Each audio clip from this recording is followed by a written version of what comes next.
Est-ce que je suis à moitié en pyjama et avec mes peluches pour parler avec vous? Bah, je crois bien que oui, hein.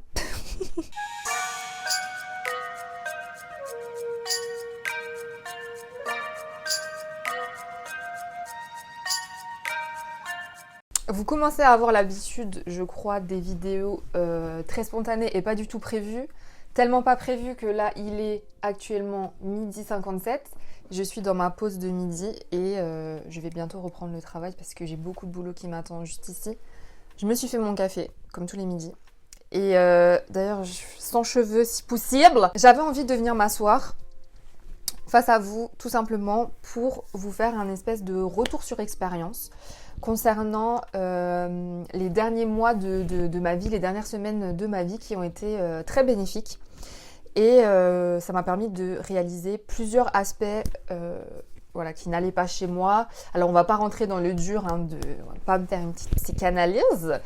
Mais en tout cas, il y a un point qui est vraiment culminant me concernant, c'est vraiment les réseaux sociaux, parce que c'est là où je travaille, c'est là où je passe la plupart de mon temps. C'est ce que j'aime aussi. Entre l'amour et la haine, il n'y a qu'un pas.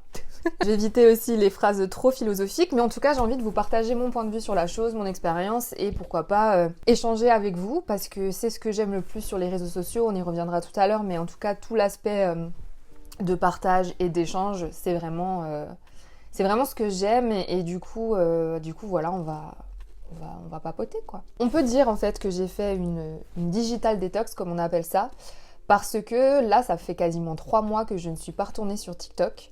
Ça fait plusieurs semaines que je ne consomme plus du tout Instagram de la même manière et pendant plusieurs semaines je n'y ai pas été du tout en fait. Et pendant plusieurs semaines, j'ai aussi arrêté de consommer tout ce qui était les news, Twitter.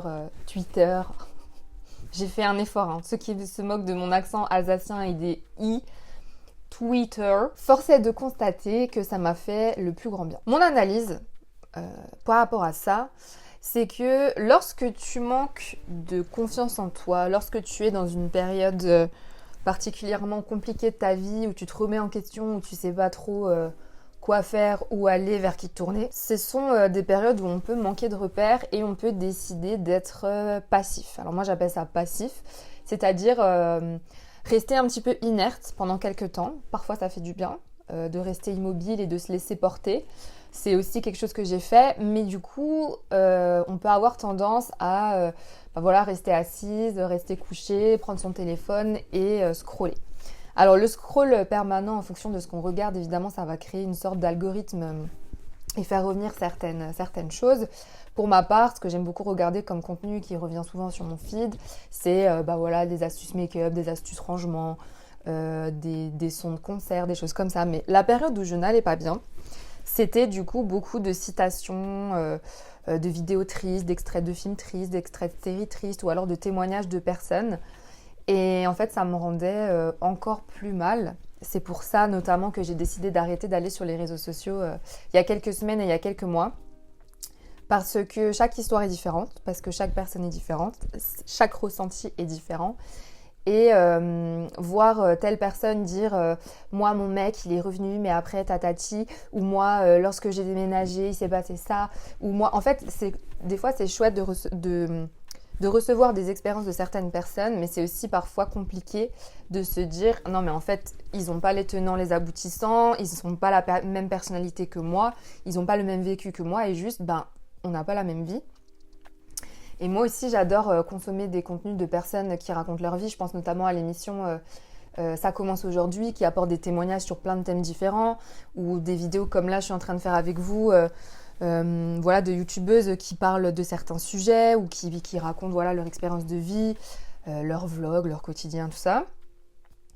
Mais quand t'es perdu, t'as besoin de retrouver un peu qui tu es, de retrouver un peu le sens dans lequel t'aimerais aller et le chemin à arpenter. Et je pense que tu ne peux faire cela que toute seule ou très bien accompagnée dans la vraie vie. J'ai un autre exemple qui me vient en tête. Par exemple, moi quand je suis pas bien, et c'est pour ça que je fais les enveloppes budget, vous le savez très bien, parce que voilà, vous me suivez la plupart d'entre vous depuis plus d'1 an par rapport à ce sujet. Quand tu te sens vide, des fois, tu as envie de combler certaines choses. Tu as envie de chercher le moyen de te remplir.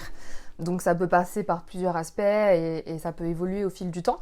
Mais c'est vrai que ça peut être la nourriture, ça peut être de voir beaucoup de monde et ça peut être aussi, dans mon cas, d'acheter des choses dont tu n'as pas forcément besoin.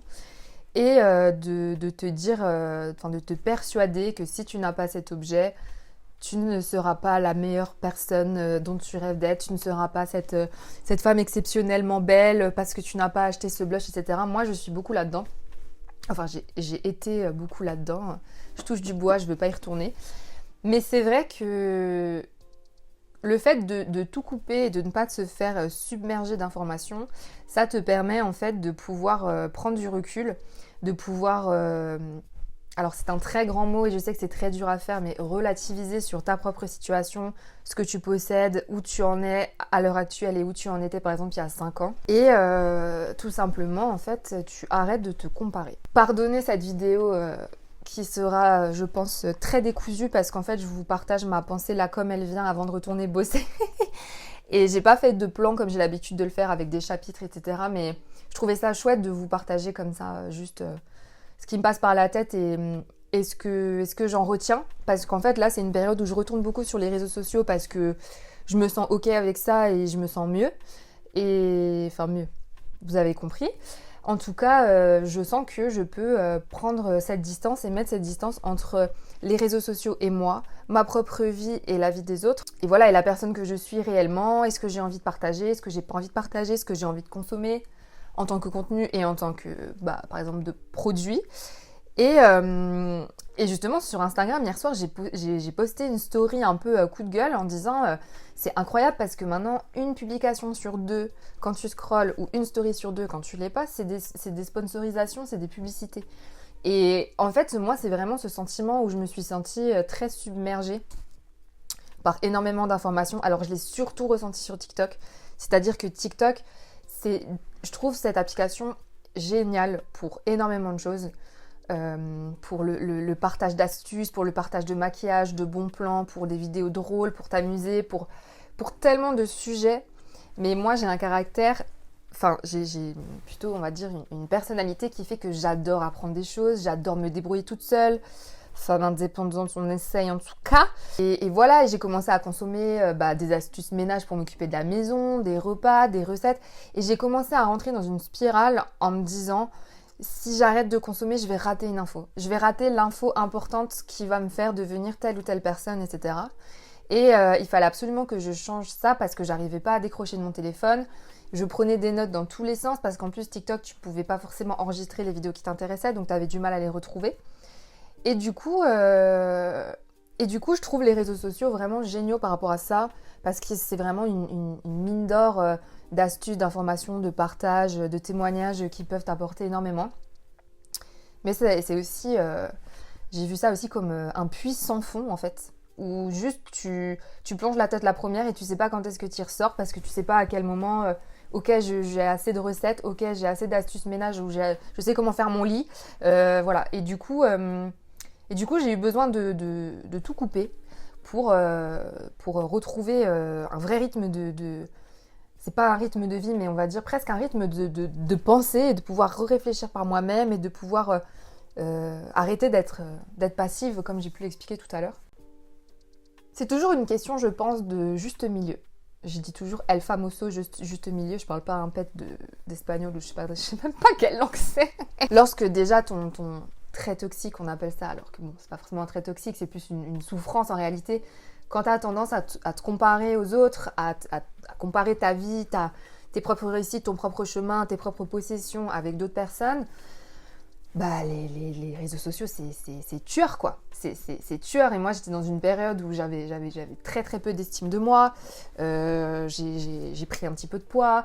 J'aimais pas mon visage, j'aimais pas mes cheveux, j'aimais pas ce que je faisais. Je me trouve vraiment le plus bas que terre. Et quand t'es plus bas que terre, forcément, il y a toujours mieux.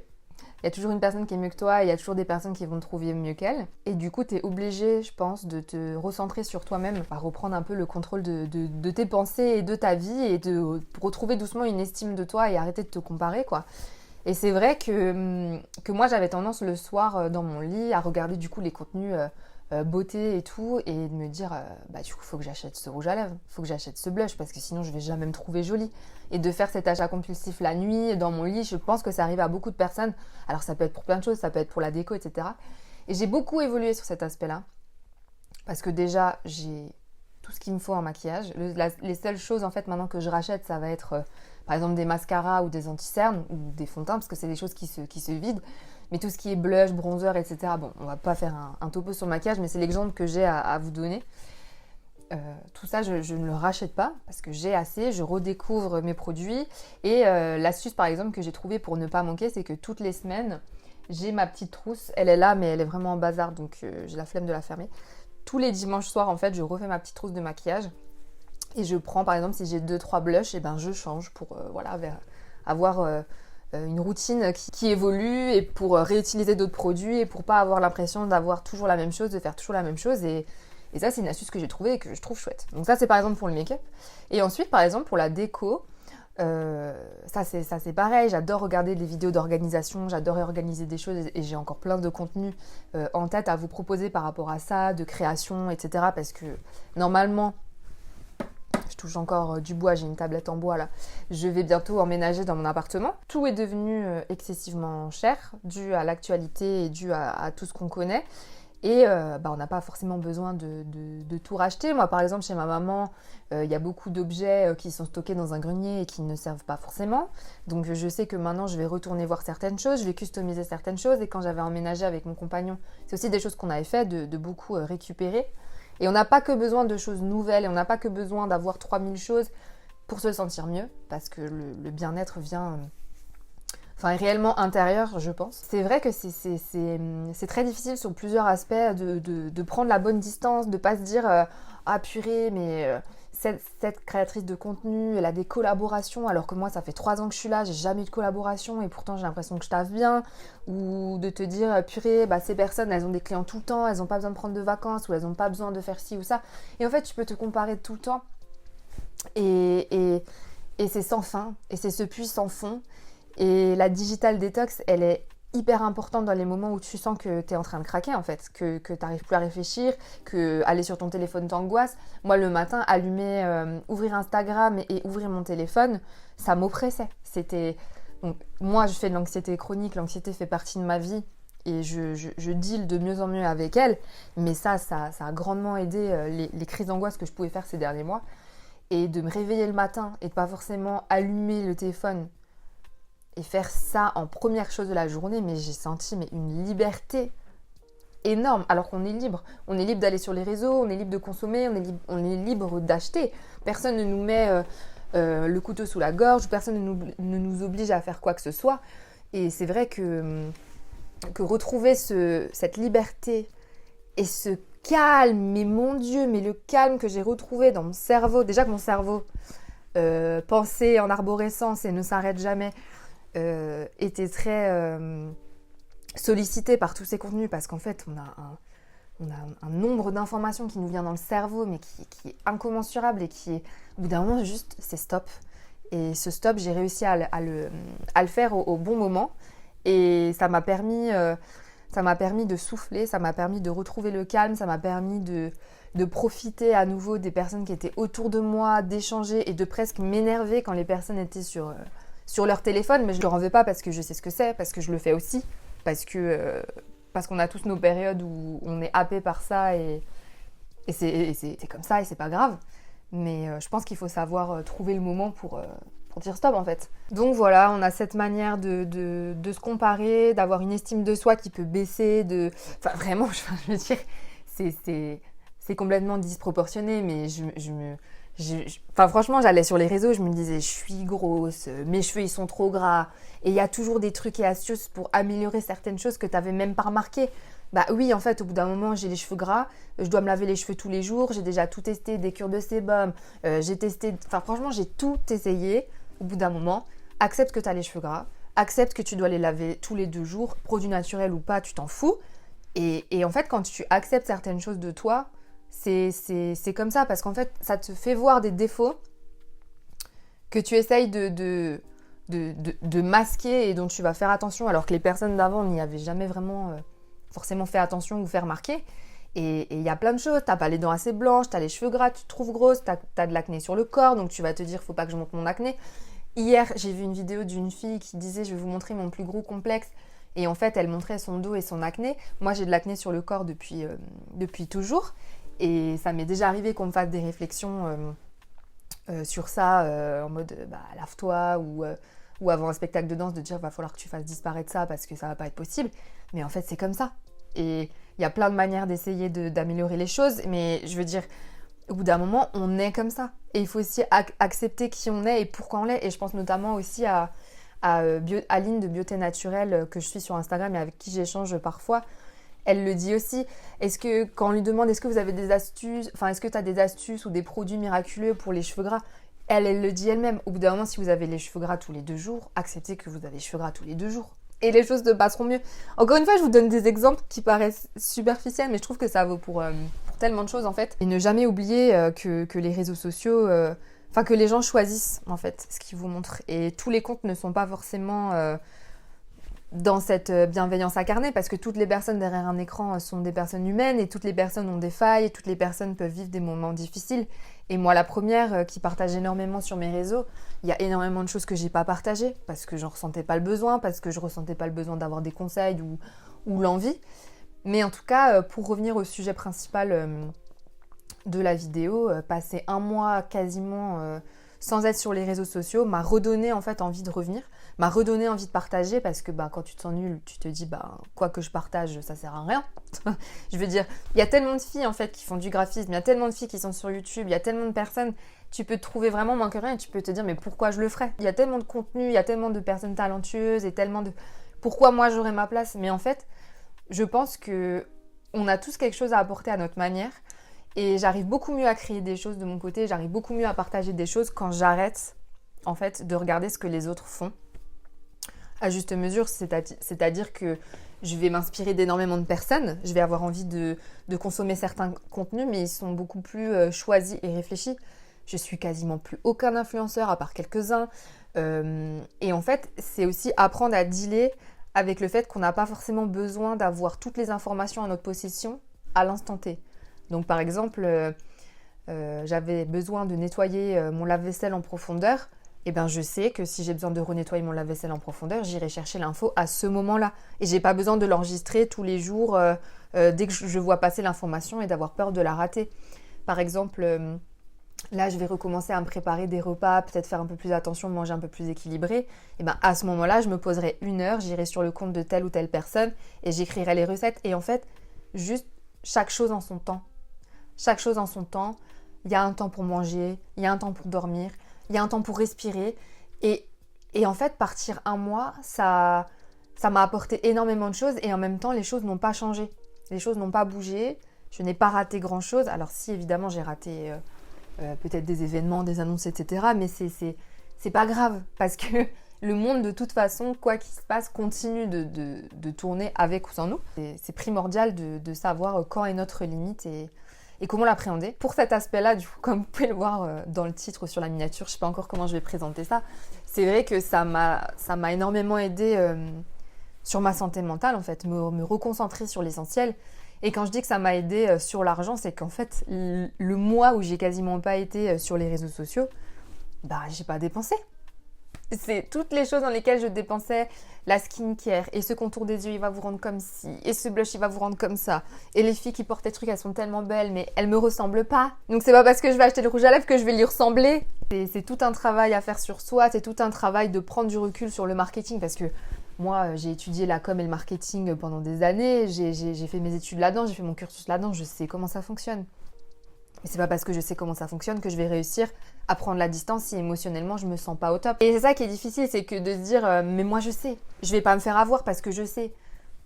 Le cordonnier le plus mal chaussé, on n'oublie pas, hein, on n'oublie pas.